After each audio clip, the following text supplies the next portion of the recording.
queria falar um pouco hoje sobre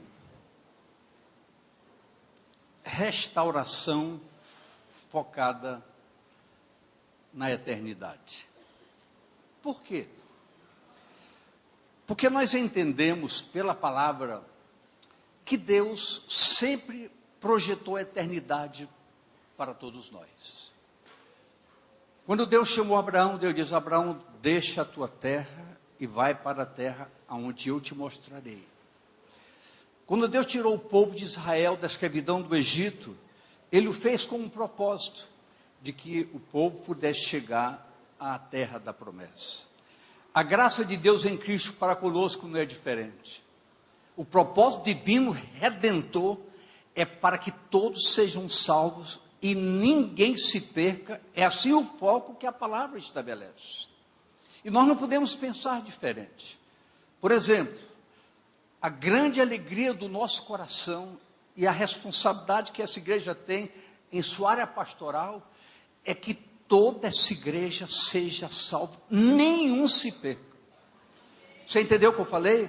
Nenhum se perca. Esse é o propósito, esse é o desejo do nosso coração. E todo o trabalho que se faz, o objetivo é ensinar, nutrir, fortalecer a igreja, para que ela entenda que todo dia é um dia de muita seriedade, para com esse compromisso com a eternidade com Deus. Queria falar um pouco sobre as reformas feitas por Neemias. Se procurarmos informações sobre Neemias, pouco vai se saber, ou quase nada se tem. Até o próprio livro de Neemias, historicamente, tanto na Septuaginta como na Vulgata, era considerado o segundo livro de Esdras. O livro de Neemias nem sequer existia ou aparecia. Mas todos os escritos de Neemias compuseram essa história bíblica que hoje compõe o seu livro.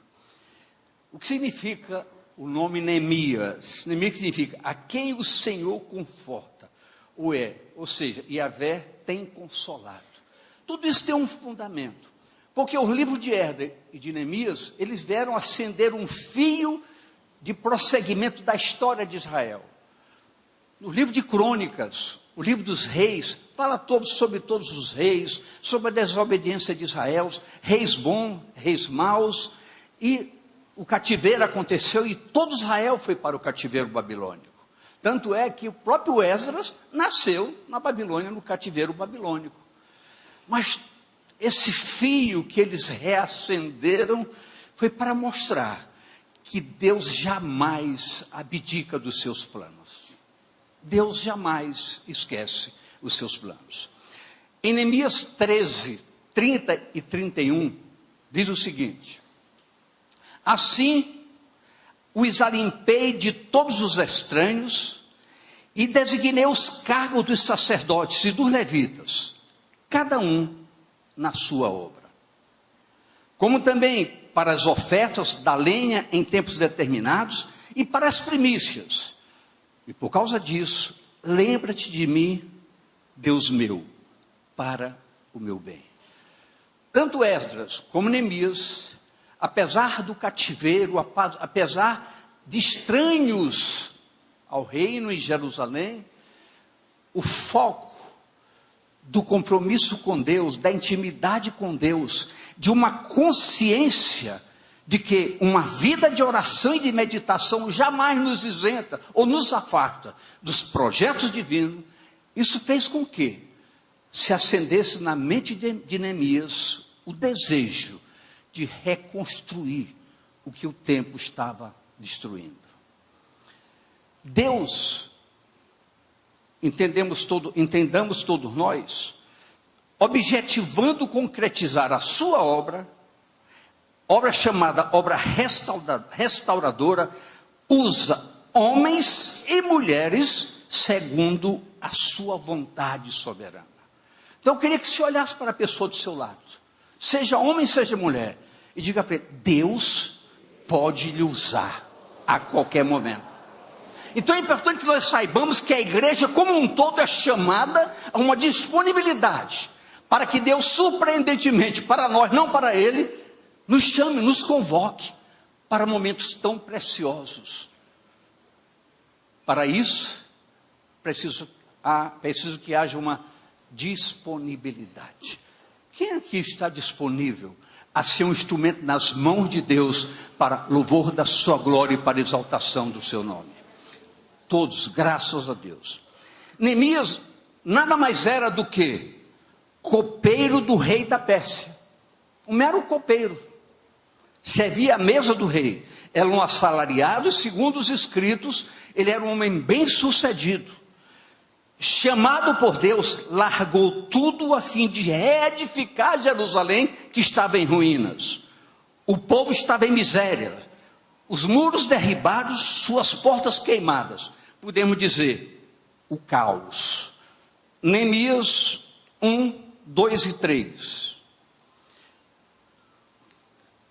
Que veio a Anani, um dos meus irmãos, ele e algum de Judá, e perguntei-lhes pelos judeus que escaparam e que restaram do cativeiro e acerca de Jerusalém.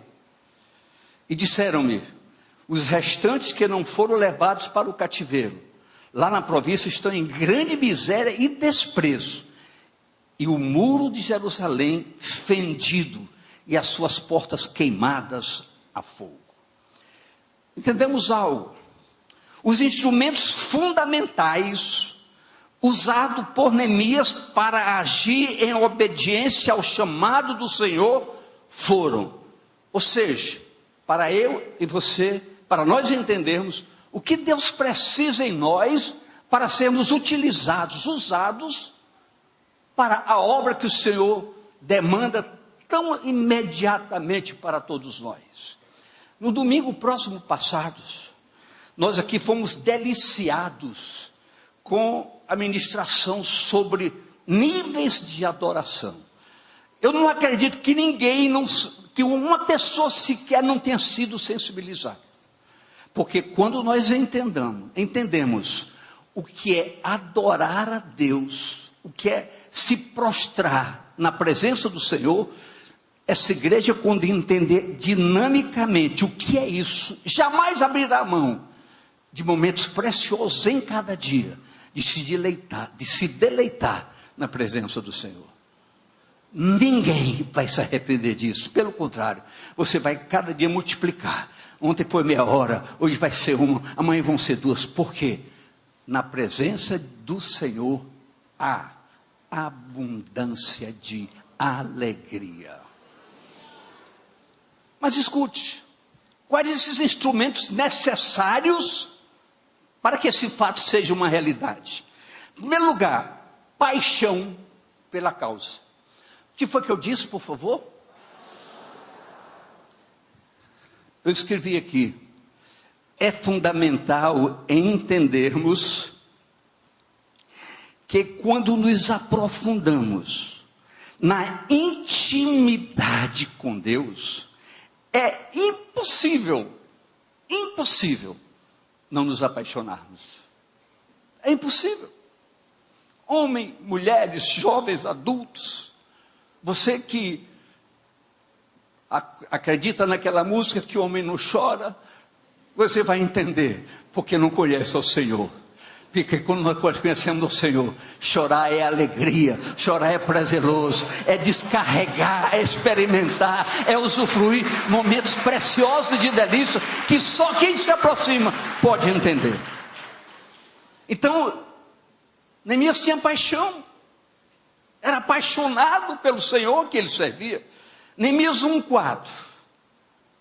Neemias, e sucedeu que, ouvindo eu essas palavras, assentei-me e chorei, e lamentei por alguns dias, e estive jejuando e orando perante o Deus dos céus. Eu estava me preparando para prosseguir nesta obra, esse chamamento tão precioso.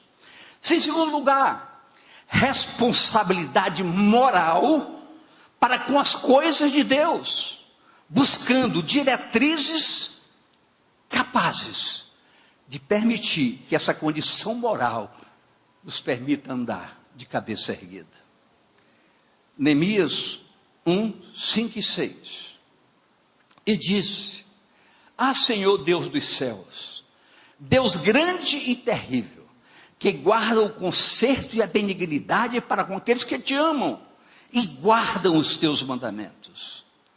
Estejam, pois, atentos os teus ouvidos e os teus olhos abertos, para ouvires a oração do teu servo, que eu hoje faço perante ti, e de dia e de noite pelos filhos de Israel, teus servos, e faço confissão pelos pecados do filho de Israel, que pecamos contra ti, também eu e a casa do meu pai pecamos. Essa atitude de responsabilidade moral é que nos queda em propósito sincero de arrependimentos. Não há aqui uma pessoa sequer que não precisa diariamente de arrependimento e de tomada de posição. Querido, isso é nobre, é correto. Alguém se levantar, eu errei, me perdoe. Isso é nobre, é dignidade de um povo diferente chamada Igreja do Senhor Jesus. Quem é que é a Igreja do Senhor Jesus? Saiba que Deus quer que você se curve e se humilhe para que Ele exalte você no momento certo. Só aqueles que se humilham serão exaltados pelo Senhor. O terceiro ponto de Neemias era uma fé e ousadia. Quando nós temos as duas prerrogativas anteriores, fé e ousadia, ninguém impede, ninguém nos segura. Neemias 2, 4, 5, 7, 8. E o rei me disse: que pedes agora? Então orei ao Deus dos céus. Eu queria só uma paradinha aí. Queridos, escute algo. Neemias estava diante do rei, e o rei perguntou: o que queres que eu faça? Já pensou se Neemias fosse dizer: rei, aguarda um pouquinho aí, que eu vou ali orar, para poder dizer o que eu quero. A palavra diz que naquele mesmo momento, Neemias apenas olhou para o alto e disse: Senhor, tu sabes o que eu quero. E falou ao rei. E o rei respondeu. Queridos, quem tem intimidade com Deus, não precisa nem de tempo. Um simples olhar para cima, Deus sabe o que nós queremos. Porque nós temos intimidade com Ele. A nossa história com a intimidade pode mudar radicalmente hoje, neste dia. E disse ao rei: se é do agrado do rei, se o teu servo é aceito em tua presença, pede-te que me envies ajudar a cidade do sepulcro de meu pai, para que eu a edifique. Disse mais ao rei: se ao rei parece bem, deixe-me carta para os governadores da além do rio, para que me dê passagem até eu chegue a ajudar. Como também uma carta para Asaf, guarda do jardim do rei, para que me dê madeira para cobrir as portas que passam da casa, para o muro da cidade, para a casa que houver de entrar. E o rei, mas Deus, segundo a boa mão de Deus sobre mim. Ei, quando Deus chama você, ninguém impede. Ah, pastor, mas eu não tenho isso, eu não tenho aquilo. Queridos, todas as portas se abrirão. Deus lhe abastecerá de tudo que você precisa e muito mais. Viu o que aconteceu? Num simples relance de olhar, o rei deu tudo o que ele precisava, inclusive matéria-prima para a confecção de toda a obra. Queridos, não é tão simples, porque o trabalho de Neemias, um homem fiel a Deus, foi extraordinariamente difícil. Enfrentou a rebeldia do próprio povo e os inimigos lá de fora. Você sabe o que significa isso? Eu não posso sofismar. Existem inimigos lá fora, mas existem inimigos dentro. Não vamos especular, mas todos os fatos que ocorrem na dinâmica da vida da igreja é uma luta muito séria. de oração, de jejum, de conversas. Que pastor pode ficar feliz a ver um casal se separando? Um casal brigando, um filho se afastando, um marido que não quer nada com a igreja, pessoas que somem. Tudo isso constitui uma gama de lutas significativas. Mas há algo que Neemias focou. Confiante em Deus, a quem buscava sinceramente, foi devidamente instruído, recebendo sabedoria para vencer todos os confrontos e todas as dificuldades. O foco principal de Neemias foi restabelecer princípios do reino para com o povo, culminando com o conserto de relacionamentos errados. São assuntos interessantes que nós precisamos focar. Será que Deus se alegra com um lar mal entendido? Um lar dividido? Será que Deus se alegra com isso? Claro que não. Deus é Deus de família, e família é unidade, é cumplicidade. Neemias focou tudo isso. A restauração não pode ser apenas de muros e de portas, mas sim de vidas. A visão de Neemias alicerçou-se no temor a Deus. Eu queria que você me dissesse qual foi a palavra que eu usei agora. Eu queria que você dissesse para mim, temor. Olha para mim aqui, por favor, queridos. Muitas pessoas estão perdendo o temor a Deus. Muitas pessoas dentro da igreja estão perdendo o temor a Deus. Certo homem me procurou outro dia e me foi claro: pastor, eu perdi o temor a Deus. Ele foi muito claro: eu perdi o temor a Deus. A minha oração é que ele recupere. Mas escute, o zelo de Neemias focava obediência aos princípios do reino. Sabe por quê, queridos? Por uma coisa muito simples. O reino de Deus é regido por princípios. Diga a pessoa do seu lado: o reino de Deus tem princípios. E muitas vezes, fugindo dos princípios, nós vamos nos perdendo. Porque a Bíblia diz que um abismo chama outro abismo. São nas pequenas portas que se abrem, que portões vão ser abertos na subsequência. É por isso que temos que ser vigilantes. O reino de Deus é regido por princípios. Mas escute, queremos destacar hoje 4 pontos básicos, objeto das reformas promovidas por Neemias, após as quais se tornou o governador da Judéia. E eu preciso deixar bem claro nesta manhã, neste dia de ceia tão precioso, que não podemos deixar de ter um olhar voltado para as nossas vidas, diante da graça de Deus em Cristo Jesus, e a devida restauração que precisa nos alcançar em plenitude.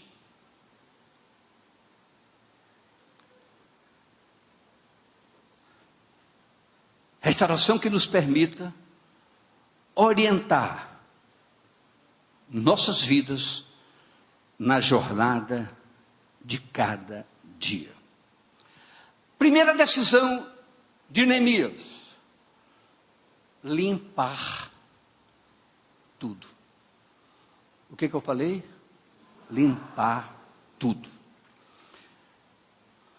Eu gostaria que você, com muito carinho, prestasse bem atenção.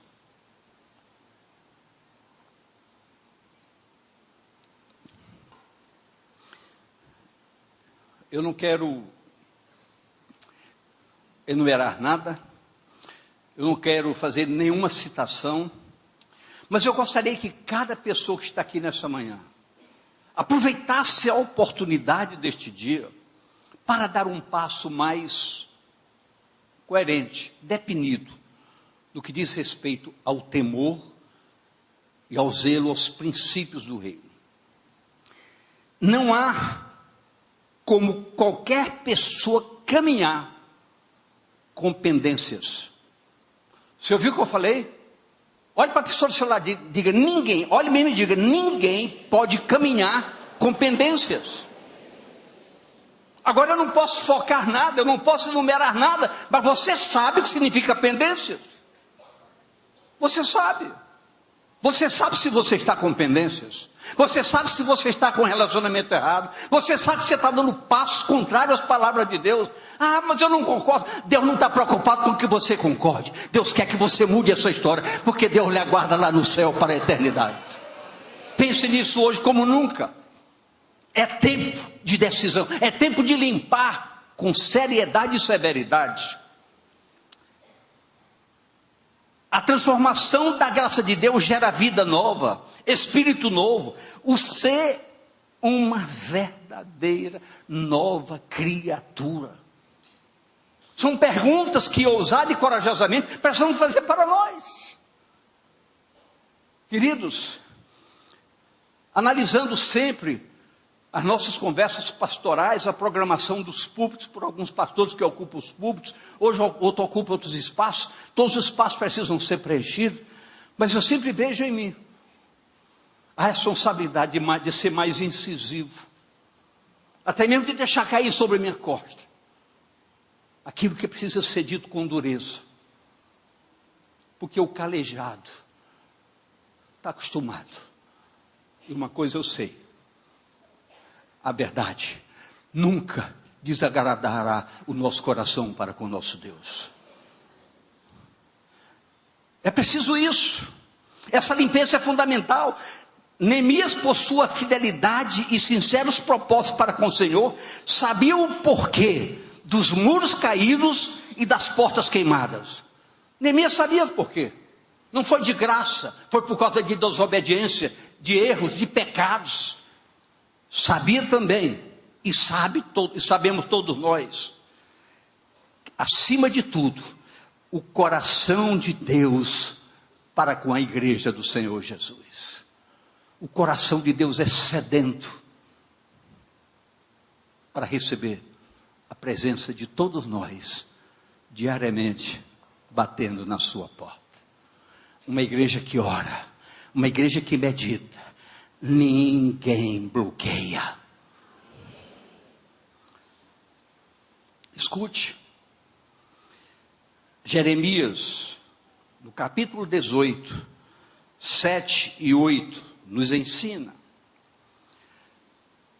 Olha o que ele diz: no momento em que eu falar contra uma nação e contra um reino, para arrancar e para derrubar e para destruir, se tal nação contra a qual falar se converter da sua maldade, também eu me arrependerei do mal que pensava fazer. Essa pergunta aqui, Deus se arrepender, várias vezes já bateram na porta do gabinete. Pastor, me explique isso. Deus se arrepende? Queridos, tudo significa entendimento. Essa palavra arrepender-se significa eu que ia punir alguém por causa do pecado. Essa pessoa se arrependeu e deixou o pecado, eu não mais vou puni-la. Esse é o arrependimento de Deus. É a mudança de posição em função da posição do homem. Então entenda isso. E diz mais, Jeremias 1:10. Olha, ponho-te neste dia sobre as nações e sobre os reinos, para arrancares, para derribares e para destruíres, e para arruinares, e também para edificares e plantares. O que se pode depreender disso, amados, é muito simples, mas é muito objetivo e é muito corajoso e definido. É que se hoje ouvir a sua voz, não endureça o seu coração. Aquilo que parecia impossível, volta a existir. Uma nova esperança pode brotar no seu coração. Aquilo que era para lhe derrubar, a palavra diz: muda para que tu sejas reerguido. Neemias foi chamado para esse momento, para olhar para trás um pouco e poder reconstruir a história que não poderia acabar. Paixão, escute isso. Eu vou repetir, escute isso. Paixão pelo Senhor leva o homem a ter paixão por vidas. Quem ama o Senhor, ama vidas. Porque o sonho de Deus é que ninguém se perca. Cada um deve subir ao local adequado para observar. Ei, mas pastor, que lugar adequado é esse? Que eu preciso subir para ter uma visão mais clara? É simples. Meditar na palavra, a gente vai descobrindo coisas que são impressionantes. Nessa observação está a grande oportunidade de substituições adequadas à cidadania do reino. Você só vai descobrir que coisas estão em você ainda, que não condizem com o projeto de Deus para você, quando você subir ao lugar mais alto. Mas pastor, como se pode subir ao lugar mais alto? Escute bem. Jeremias 5:10. Olha o que ele diz aí. Subi aos muros e destruí-os. Não façais, porém, para uma destruição final. Tirai as suas ameias, porque não são do Senhor. A única forma de você subir a um monte capaz de observar as ilicitudes da sua vida é quando você se prostra inteiramente aos pés. Quando você chega na presença do Senhor, Ele lhe leva ao lugar mais alto. E de lá você consegue ver o que precisa tirar da sua vida. Qual é o grande segredo? Parar para se humilhar aos pés dele. Muita gente perdeu esse ânimo e diz mesmo, não tenho tempo. Olhe para mim, você tem. Todos nós temos tempo. De sobra. Diga a pessoa se você tem tempo de sobra. Eu não vou dizer o que eu queria dizer. Mas eu gostaria de dizer algo, mas não vou dizer. Mas vou dar uma pista. Você sabe o que falta em você. Começa com V. Parou aí. É hora decisiva, momento de vivermos. É hora de verdade, de reedificação de muros, de colocar novas portas, tapar brechas, para glorificarmos o Senhor em todo o nosso viver, todos os dias. Isso não vai deixar você de brincar, de sair, de comprar, nada, não vai mudar a sua vida, vai mudar seu estilo. Vai lhe dar uma nova identidade. Segundo ponto. O envolvimento e cooperação de todos. Eu li uma pequena história narrada por Jack Felton, naquele livro Mais Jesus, Menos Religião. Houve na cidade de Seattle, nos Estados Unidos, uma corrida para 7 crianças com defeitos físicos. E, quando começou essa corrida, um cadeirante tropeçou e caiu. Os outros 6 continuaram, mas uma menina que tinha síndrome de Down olhou para trás e viu o cadeirante caído. Ela voltou e ajudou aquele cadeirante a se levantar. Os outros 5 olharam e viram que ela tinha voltado. Todos os outros 5 voltaram. Deram os braços. E todos chegaram. Juntos, na linha de chegada. Dê o braço para seu irmão. Não olhe os seus defeitos. Vamos chegar juntos ao lugar da vitória. Em nome de Jesus.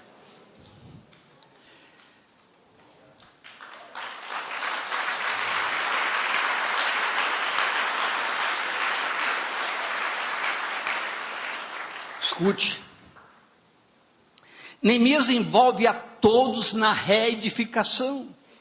Neemias 2,18 diz: então lhes declarei como a mão do Senhor me fora favorável, como também as palavras do rei que ele me tinha dito. Então disseram: levantemo-nos e edifiquemos, e esforçaram suas mãos para o bem. No capítulo 3 de Neemias, que nós não vamos abordar agora, podemos identificar o envolvimento das famílias como um todo, no processo de reedificação. Eu quero dizer, igreja, o projeto de Deus para a sua igreja é uno. Somos um só corpo. Romanos 12:5. Romanos 12:5.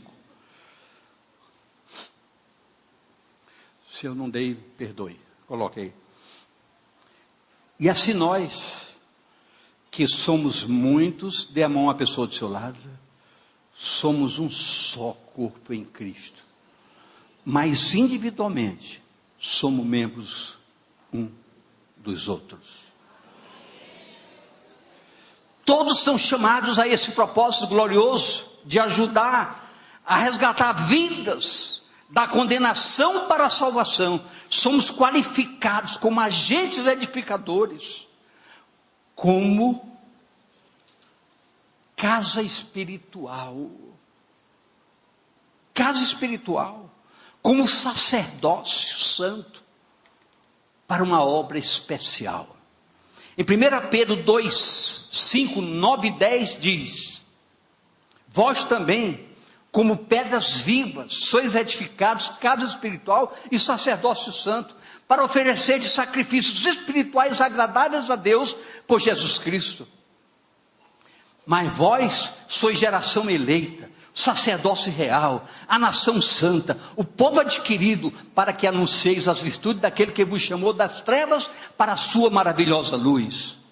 Vós, que em outro tempo não eres povo, agora sois povo de Deus, que não tinha alcançado misericórdia, mas agora alcançastes misericórdia. Diga a pessoa ao seu lado: sua história agora é diferente. Você é diferente. Ninguém vai mudar a sua história de hoje em diante. Você é diferente. Queridos, nós muitas vezes somos desafiados a coisas que na visão natural são coisas extremamente impossíveis. Mas eu queria estimular essa igreja a destruir a visão do impossível. E essa igreja começar a declarar de hoje em diante: tudo é possível para Deus. E tem mais: tudo é possível a quem crê. Então, queridos, os desafios virão. Nós estamos com uma série de desafios. decretos humanos claros, evidentes, não tem jeito. Não pare de orar, tem jeito. Deus começou a mudar a história do Brasil. Muito pouco ainda vai acontecer, muita gente ainda vai cair, mas a história vai mudar. A nação não vai mudar, porque a nação está contaminada por causa dos seus moradores. Mas um povo chamado igreja vai ter uma voz ativa e verdadeira nesta nação. Em nome de Jesus. Creia. Acredite. Não somos chegados à política, mas somos obrigados a falar a verdade. Eu quero dizer para essa igreja: não importa o ontem, hoje somos parte de um projeto de reedificação de vidas. Somos agentes da graça de Deus em Cristo. Isso é um privilégio para cada um de nós. É um privilégio. Diga à pessoa: você é o privilegiado. Você está num tempo especial de Deus para a sua vida. Não esmoreça. Muitas vezes pessoas vão se decepcionar. Dentro da igreja pessoas vão lhe decepcionar. Não se preocupe. Se Jesus fosse dar bola para isso, dizia: pai, estou arrependido, vou voltar. Escolhi 12 sem vergonhas. Não importa, a obra continua até hoje, porque ele acreditou. Nós acreditamos nessa igreja, Deus acredita em você. Você pode mudar a história. Não abra mão da sua célula, do seu discipulado. Como isso pode acontecer? Como isso pode acontecer?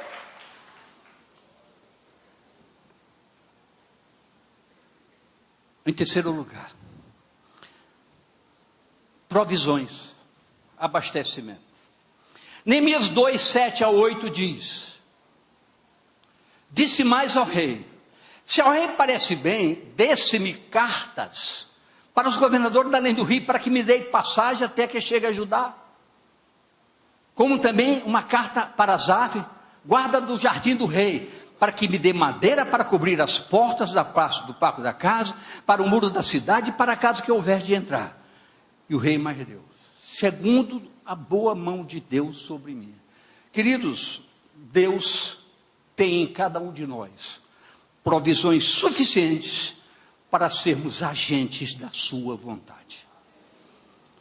Na sincera determinação de Neemias, como lemos anteriormente, Deus providencia os meios necessários. Da mesma forma, precisamos ser usados no abastecimento de necessidades de muitas vidas. Neemias pediu carta para quem? Para ser abastecido? Diga: para o rei. Para o rei. Diga: mas eu não sou rei. Quem disse que você não é? Quem disse que você não é? Apocalipse 1, 5 e 6. Apocalipse 1. E da parte de Jesus Cristo, que é a fiel testemunha, o primogênito dos mortos e o príncipe dos reis da terra, aquele que nos ama e em seu sangue nos lavou dos nossos pecados, nos fez reis e sacerdotes para Deus e seu Pai. A Ele glória e poder para todos sempre. Amém. Você é um rei capaz de abastecer, de suprir, de ter todo o material necessário para que essa obra seja cumprida e ninguém sinta falta de nada. Madeiras da mata do rei. Somos então, igreja, chamados à cooperação. Daí a importância, escute bem, por favor, das células, a importância dos discipulados, dos treinamentos que nós damos aqui em todas as áreas.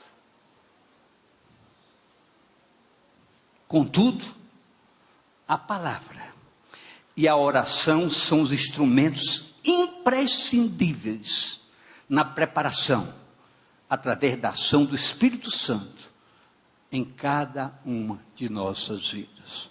Você que até hoje resiste ir para uma célula, experimente, torne-se um agente cooperador. Que discipulado é esse? Eu quero destruir algo meio fictício que acontece aqui. Fulano é meu discípulo, meus discípulos. Queridos, todos são discípulos de Jesus. Nós somos cooperadores para nutrir as pessoas, serem discípulos de Jesus. Paulo disse: sede meu imitador como eu sou do Senhor. Eu sou discípulo do Senhor, quero fazer você discípulo do Senhor. Meu discípulo, pare com essa bobeira. Nós construímos discípulos de Jesus. Nós somos agentes da cooperação. Amém? Então procure participe de um discipulado. Ajude pessoas. Procure uma célula. Amém, querido. Dia 21, é uma terça-feira, vamos ter aqui reunião de todas as células. Abarrote esse lugar. Está me ouvindo? Você vem. Tem gente que demora a levantar. Você vem. Você vem. Você vem. Culto de terça-feira aqui é uma preciosidade.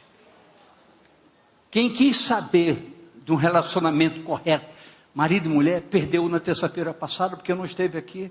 É um culto doutrinário, queridas e queridos. É um culto doutrinário.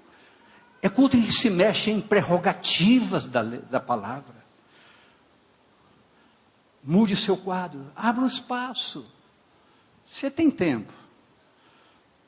Ei, você tem tempo. Você pode.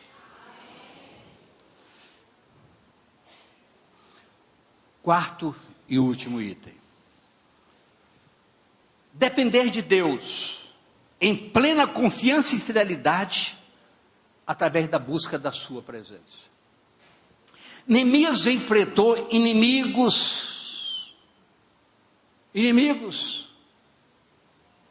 muitos, dentro e fora, inimigos vários, movido por inveja e incredulidade.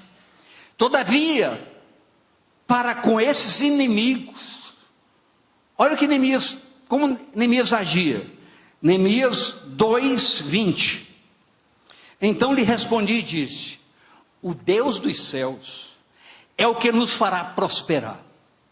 E nós, seus servos, nos levantaremos e edificaremos. Mas vós não tendes parte nesta justiça, nem justiça, nem memória em Jerusalém. O inimigo não tem nada conosco.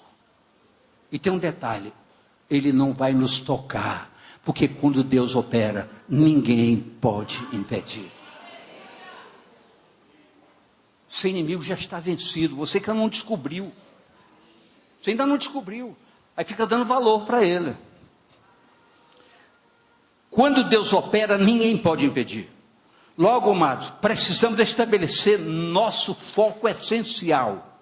Um relacionamento cada vez mais intenso.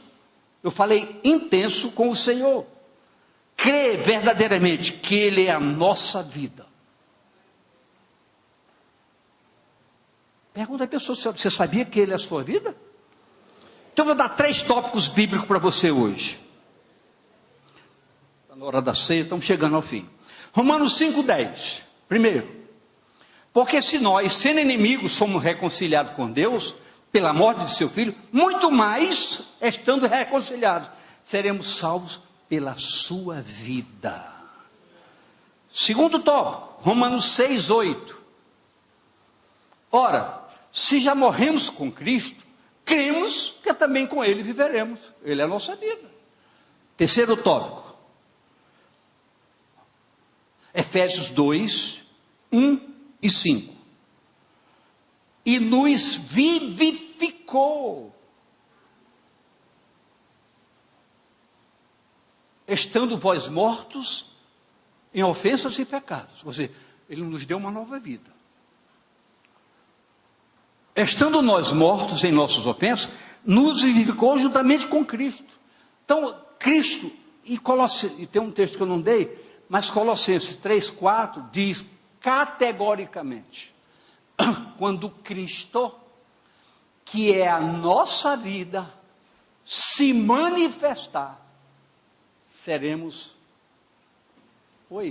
então também vos manifestarei com Ele em glória. Ele que é a nossa vida. Amém, queridos? Usufruir as delícias dessa comunhão nos leva a sermos agentes cooperadores numa restauração plena de muitas e muitas vidas. Por fim, igreja,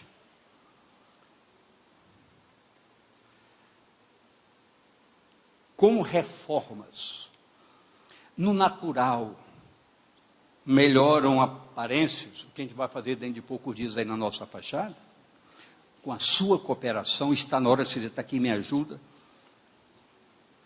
No espiritual, sai da aparência e melhoram a própria vida. Por quê?